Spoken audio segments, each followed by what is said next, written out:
সম্মানিত দর্শক, যমুনা ব্যাংকে গেছিলাম। তো যমুনা ব্যাংকের থেকে সবাইকে গাছের চারা দিছে, বিভিন্ন ফল গাছ, আম গাছ, জাম গাছ, কাঁঠাল গাছ, লেচু গাছ। আমি একটা আমড়া গাছ আনছি ভাই, বুঝছেন? তো আমড়া গাছটা এই দোকানের পাশে সরকার সাইডে লাগাইলাম।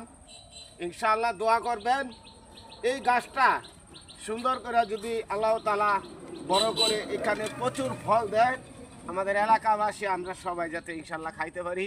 ওই ধারে একটা জলফই গাছ আছে ভাই, প্রচুর জলফই আসে, ঠিক আছে?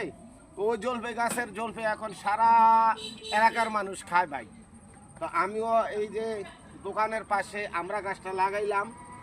আল্লাহ তাআলা চাইলে এটার থেকে ফল আসলে আমরা যাতে দুইটা চারটা সবাই খাইতে পারি। মুখলেস কি বলো? ঠিক আছে? তো ইনশাল্লাহ মুখলেসের একটু ধরো।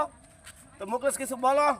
ওই যে সৈয়দ ভাই, আমি সবাই ওই যে বাতিদারে মিল্লা ইনশাআল্লাহ এই যে আমরা গাছটা লাগাইছি ভাই, আলহামদুলিল্লাহ। তো তো